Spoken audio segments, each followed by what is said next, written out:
ደግሞ ወንድ ቢቀርብኝስ ከዚህ ስቃይ ብቻዬን ብኖርስ ትላለች ስለዚህ አባትና እናት የነሱ ጥሩ መሆን ለልጆቻቸው ትዳር ዳዕዋ ይሆናል መጥፎ መሆናቸውስ ትዳር እንዲፈሩ ያደርጋል 11ኛ ሐዲስ عن ابي هريره رضي الله عنه ان رسول الله صلى الله عليه وسلم قال ان الله تجاوز عن امتي ما حدثت به انفسها ما لم تعمل او تتكلم متفق عليه سبحان الله نبي صلى الله عليه وسلم كنات كبات كنفس بلاي አዛኝ የሆኑት ውድ ነብይ እዩ በዚህ ምክራቸው والله አንድ መስመር አትሞላ ግን ውስጥ ላይችንን መታሸር ውስዋስ አይደለም በወጣት በትልቅ ሰው ላይ ራሱ አለ ይላል ወንድሞች ውስዋስ ማለት ከውስጥ ደስ የማይል ነገር በውስጥ መፈተን አለ ይላል አለ ምን አሉ ከአቡ ሁረይራ ተይዘው رضي الله عنه ان رسول الله صلى الله عليه وسلم قال نبي እንዲሃው ان الله الله እኮ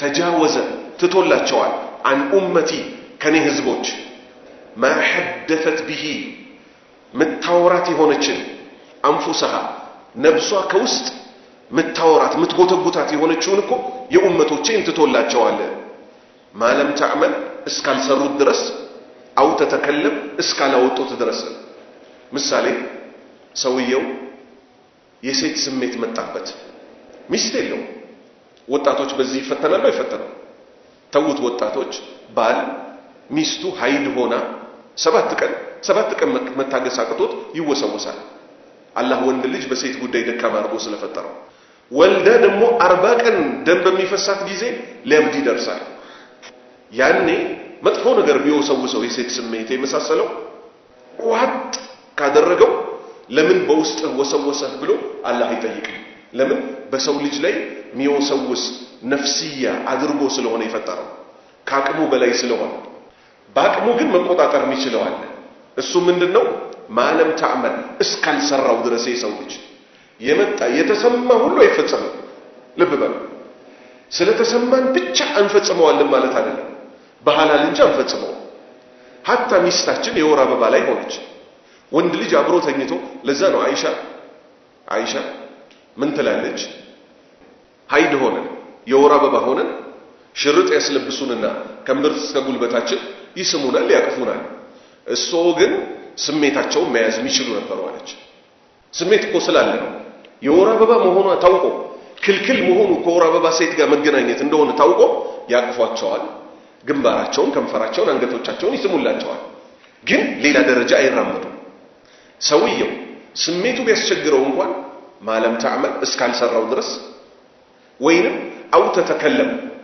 እስካልተነገረው ድረስ አብዛኛው ሰው አላህ ይዘንልንና ያሰበውን ሁሉ ምክንያቱም ለመሰላችሁ ሳይኮሎጂስቶች ምን ይላሉ አንቀበላቸው በዚህ ጉዳያቸው ሌላ የተማሩት ነገር ጤነኛ ሊሆን ይችላል ሚሰማን ጮክ ብለህ አውራው የምን ውስጥ ማፈን ነው አስተንፍሰው ይላሉ ኢስላም እንደዚህ ያላለ ልብ በሉ ኢስላም እንደዚህ አላለም ብሎ እንደ ኢስላም አላለም የሆነ ችግር ቢደርስብህ ብዙ ባወራው ቁጥር ምን ነው የሚያስይዘው ሳይኮሎጂስቶቹ ምን ይለዋል ሚሰማህን አውራው ይለዋል ባሌ እንዲበድሎኝ እንዲህ ስትል ምን ይያለች ነው እህታችን አላህ እንድታማረር በሩን እየከፈቱላት ነው ለአላህ ስትል ግን ወለረቢኪ ፈስቢሪ ለጌታሽ ስትይ ታገሽ የትግስቷ ውጤት በምን ተቀይሮ ታየዋለች በጀነት ስለዚህ ይሄው በሸሪዓችን የተሰማንን ሁሉ መጥፎ ነገር እንኳን ቢሰማን እስካልሰራ ነውና ለሰው አውጥተን ባፋችን እስካልተናገርነው ድረስ አላህ አፉ ብሏል 12ኛ ሐዲስ عن ابي هريره رضي الله عنه ان رسول الله صلى الله عليه وسلم قال لكل نبي دعوة مستجابة يدعو بها واريد ان اختبئ دعوتي شفاعة لامتي في الاخرة متفق عليه الله اكبر عن ابي هريره كابو هريره تيزو رضي الله عنه الله ملكم سراون يولدلت ان رسول الله يا الله ملكتኛ صلى الله عليه وسلم يا الله صلاه والسلام برساچو ላይ ነው قال እንዲህ አሉ لكل نبي ለያንዳንዱም ነብይ دعوة دعاء አለችው مستجابة ተቀባይነት ያላት يدعو ሚለምንባት بها በሷ ዱዓ ተጠቅሞ የሚፈልገውን ነገር ቢያገኝባት ለኑህ ለኢብራሂም ለሁሉም ነብይ ተሰጥቷል። ሁሉም ግን እቺን ተቀባይነት ያላቸው ዱዓቸው እዚህ ምድር ላይ ተጠቀሟት። ነብዩ ሰለላሁ ዐለይሂ ወሰለም አሁን ስለሳቸው ከመጀመሪያ በፊት አስቡት። ቁጭ ብለው እያለቀሱ አላህ ጅብሪልን ጠርቶ ሂድና እንዲህ በለው ካለ ያ ጉዳይ መክበዱን ያሳያል አያሳይም? ቁጭ ብለው ሲያለቅሱ የነበረው ብቻቸው ልብ በል። ሰው እኮ ከሰው ጋር ሆኖ እንባ ሊረዳው ይችላል።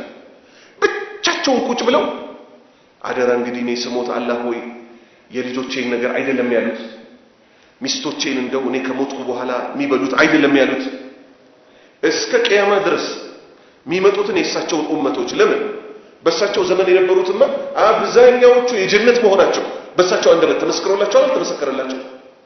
ገና እኛ ያላዩንን አላህ ሆይ የኡመቶቼን ጉዳይ እንዴት ልታደርገው ነው ብለው አለቀሱ። ገና እኛ ሳንወለድ የኛ ልጆች የኛ አባቶች አያቶች ሳይወለዱ ይሄ ሁሉ ተለቅሶለታል። አላህ ጅብሪልን ጠርቶ ምን አለው? ጅብሪል ሆይ ሂድ ወደ ሙሐመድ አይዞህ በለው፣ በኡመቶቹ ጉዳይ በህዝቦቹ ጉዳይ አናስከፋህም፣ አይዞህ በለው። ላ ሐውለ ወላ ቁወተ ኢላ ቢላህ። አሁን እሳቸው የዱንያ መከራ በቀላል የሰው ልጅ እንደሚላቀቀው ያውቃሉ። ሁሉ ቀን መከራ አይደለም። የሆነ ቀን መከራ አለ፣ የሆነ ቀን ያልፋል። እሳቸው ሁሉም ነብይ ዱዓውን ሲጠቀም እሳቸው ግን ምን አደረጉ? ወኡሪዱ አሉ እኔ ግን እፈልጋለሁ እመኛለሁ አን አህተቢአ ልደብቃት ዳዕወቲ እቺን ተቀባይነት ያላትን ዱዓዬ ሸፋዓተን ለማልድበት ሊኡመቲ ለህዝቦቼ የቂያማ ቀን ለማልድበት ለዛ ቀን ተቀመጠልኝ አልኩኝ። ፊል አኺረቲ በአኺራ ላይ አስቡት። እዚህ ምድር ላይ የሆነ መከራ ደረሰባችሁ። ያ መከራ ደግሞ ቀላል መከራ አይደለም፣ በጣም የከፋ። እንዳትሰግድ ተብለ እየሰገድክ እንግዲህ ልጅ ላይ ሲጣል እየሰገድክ ደግሞ በፎጣ አንገትህን ሲያንቁት፣ ከዛ እዚህ ተከፍታ ቆይ ደግሞ እስቲ ጣይፍ የሚባል ከተማ ልሂድና ብለው ከመካ ጣይፍ ድረስ ደግሞ በሄዱበት በእብድ በህፃናት በድንጋይ በምን ተቀጥቅጣ ከዛ ጅብሪል መጥቶ ነብዩ ሆይ አላቸው ይሄው ከኔ ጋር አብሮ የተራራ መላእክት አለ፣ አላህ አዞታል፣ አንተ ብቻ እዘዘው። ጣይፍ ማለት በሁለት ተራራ መካከል ያለች ከተማ ነበረች። ሁለቱንም ተራራ ያጣብቅባቸዋል ሲባሉ አዎ የመካዎቹም እንደዛ ሰቃይተውኝ እነዚህም ደግሞ በእንግድነት በመጣቸው እንዲህ ያደርጋሉ አይደለም ያሉት። አይ እኔ አልፈልግም ማለት እኔ የምፈልገው ከነዚህ ሰዎች ኢስላምን የሚተገብሩ ትውልድ እንዲወጣ ነው ብለው አላህ ወይ አስልምልኛ ነው አሰለመላቸው። በቀለኛ ያልሆኑት ነብይ በምድር ላይ ይሄ የሆነው ባህሪያቸው በምድር ላይ እየተደበደብክ ምራልኝ ፈኢነሁ ላ ያዕለሙን እነሱ አያውቁምና ወደ አኺራ ተቀየራ ጉዳዩ። በዛ በጭንቁ ቀን አደም ጋር ይኬዳል የሰው ልጆች አባት። ሹፉ አላህ ምን እንዳለ ላ የተከለሙነ ኢላ 50 የሰው ልጆች እኮ አይናገሩ መቼ የቂያማ ቀን ከጭንቀታቸው የተነሳ ነብርና አንበሳ ሊያድን ሲል አይታችሁታል? መሬት ላይ እንዲያጎንብሰው ፈቀቅ ይላሉ። ያ እርምጃቸው ምን ይባላል በአረብኛ? 50 ይባላል። አይሰማም ጭራሽ። ሹክሹክታ አረም ያማልድልንን አረ ጌታችን ፍርድ እንዲሰጥ አደም ጋር ሂዱ ይባላል። ሲሄዱ እኔ አባታችሁ አይደለም ወይ ከጀነት ያስባረርኳችሁ?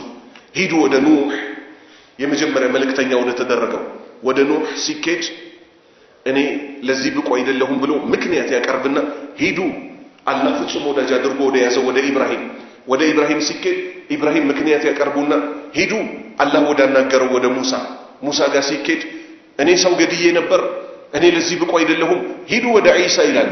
ወደ ዒሳ ይኬዳል። ዒሳ ጋር ሲደረስ ምንም ምክንያት አያቀርብም እኔ ለዚህ ብቁ አይደለሁም ሂዱ ወደ ሙሐመድ ይላል። ነብዩ ሙሐመድ ጋር ሲኬድ ሰለላሁ ዐለይሂ ወሰለም የክብር ባለቤት አታ አየብዓተከ ረቡከ መቃመን መሕሙዳ ያቺ የተከበረች የልቅና ደረጃ ሊሰጥህ እኮ ይከጀላል። የቷን ሸፋዓቱል ኩብራ ይሰጣል። የሰው ልጅ ሁሉ እሳቸው ጋር ሲሄድ ምን ይላሉ?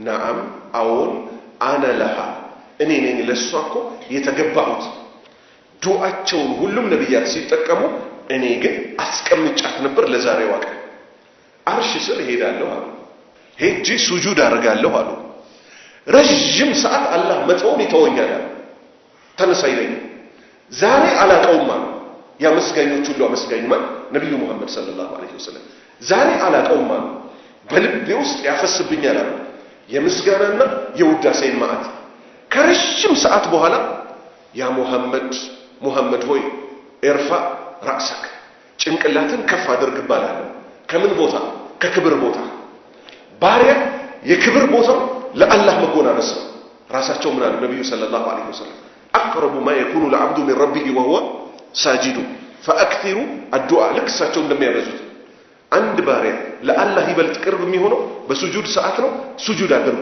ሱጁድ ላይ ዱዓ አብዙዋሉ ካበዙ በኋላ ተነስ ይባላል ምን ሊባል ይውልኝ በደንብ እዩ ሰል ጠይቅ ተወጣ ትሰጣለህ የጠየቀውን ሁሉ ሰጣለሁ ይላቸዋል ወሽፋ አማልድ ተሸፋ መልጃን ተቀባይነት እሰጠዋለሁ ይላቸዋል የሳቸው ቃል አንድ ናት ጌታዬ ሆይ ባሪያዎችህ ተጨነቁ ፀሐይ እንኳን ስንዝር ቀርቦ የለ በባሪያዎች መካከል ክፈል የውሙል ፋስል የመለያው ቀን አላህ ይለያል ሁለት የሳትና የጀነት ሰዎች ጀነቱ በር ላይ ሄደው ይኮለኮላሉ አሁንም ጀነት ዝግናት ልብ በሉ የቂያማ ቀን ጀነት አትከፈትም እንደተዘጋች ናት እሳት ግን ስትቀርብ አላህ ያሳያችሁ በ4 ቢሊዮን በ900 ሚሊዮን መላእክት ተይዛል ቁጥሩ ብዙ ነው አይደለም 70,000 ልጓም አላት እያንዳንዱ ልጓም ደግሞ 70,000 መላእክት ይዞታል ወደዚህ ያለች እየጎመራች ፎቅ የሚያክል አላህ ያሳያችሁ ትልልቅ ፎቆች የሚያክል እሳታው ሲቀጣጣል በማራገቢያ ታታታታታ ሚለው ነገር አለ አይደል የጀሃነሙ ግን ፎቅ የሚያክል ይወጣል ጀነትስ ተከርችማለች የጀነት ናችሁም ተብለው ጀነት በር ላይ ሄደው ሲቆሙ ዝግ ነው አሁንም ይጠራሉ ማን የሰው ልጆች አይነታ ነብዩ ሰለላሁ ዐለይሂ ወሰለም ክፈት ይሉታል ማን አንተ ይላቸዋል ጥያቄ ያለ ሙሐመድ ነኝ ላንተ እንጂ ለማንም እንዳልከፍት ታዝዣለሁ ይባላል ቃቃቃቃ በሮቹ ይከፈታሉ መቃኑ የት ይደርሳል መቃን ታውቃላችሁ እቺኛም መቃን አለን እንላለን እቺን በር አያቸዋት መቃን አላት አይደል በሰሂህ ሐዲስ ነብዩ ምን አሉ የጀነት በሮች መቃኖቻቸው ከመካ ሰነአ ሐድረመውት የመን ድረስ መቃኑ ማለት ነው አላህ ያሳያችሁ ምን አይነት ሰፊ መግቢያ ቢሆን ዝም ብሎ ደግሞ መግባት የለም በክብር ادخلوها بسلام يا سلام رب سلام ግቧት እየተባለ ሰላሙ አለይኩም ያላ ሰላም በእናንተ ላይ ይሁን ተብሎ አንዱን አይተ ገና ተገርመሳት ጨርስ ኩለማ ሩዚቁ منها አሁን የበሉትን ድጋሚ ሲቀርብላቸው ይመሳሰልባቸዋል ወኡቱ به متشابها قطوفها دانية ምድር ላይ ያሉ ጸጋዎች በጠቅላላ የፈለገ ቅርብ ቢመስሉም ተዓብ ውስጥ ችግር ውስጥ ከተው ነው ላንተ ከመሬት ቆፍረ አውጥተህ አጭደህ ወቅተህ ፈጭተህ የጀነቱስ ለሁም ማ የሻኡና ለሁም ለጀነት ሰዎች አላቸው አላህ ከነሱ ያደርጋል ማ የሻኡ የፈለጉት ሁሉ አላቸው አንተ መፈለግ ብቻ ነው የሚጠበቅብህ የፈለከው ነገር በጠቅላላ አንተ በምትፈልገው ደረጃ ይቀርባል ቁጭ ብለህ ከሆነ መጠጡ ቁጭ ብሎ ይመጣል ተመልከት አሁን እኔ የሚገርመኝ ሰዎች ከአቅል ጋር ይላሉ እዚህ ምድር ላይ ልባቸው የታሸጉ ሰዎች የጀነቱ ምግብና መጠጥ በአቅል የሚሰፈርም አይደለም ተጠጣዋለህ አሁንም ሙሉ ነው እሺ ምን ትለዋለህ ይሄ የሚጠጣ ነገር ይጎላል አይጎልም ሲጠጣ አሁንም ይሞላዋል እዚህ ሆነ የፈለክበት ታያለህ ጌታህን ታየዋለህ ይወድሃል እዛ የተገለጹት ነገሮች በጠቅላላ ለአንድ ሰው ህንጻ ይሰጠዋል መጨረሻ ጀነት የሚገባው ሰው ተባለ አሁን ደግሞ የንስት ያዙልኝ ይሄ ካቀል ጋር ይሄዳል አቀል ለሚሉት ለነዚህ ሰዎች ኢስላም እጅ መስጠት ነው እንጂ ከእሳት ውስጥ ይወጣና አላህ መጨረሻ ላይ ከእሳት ወጥቶ ያለውን ሰውዬ ይታጠባል ሰውነቱ ከነከሰሉ ስለማይገባ ከነተለበለበበት ከሩቁ ጌታዬ ሆይ ጠጋ አድርገህ አስሸትተኝ ይላል። ትንሽ ልጠጋ ይላል። ሌላ አልጠይቅም አንተ የአደም ልጅ ሆይ ይለዋል። አልጠይቅም። ሲያይ እዛ ውስጥ ያለውን ነገር ይከየፋል።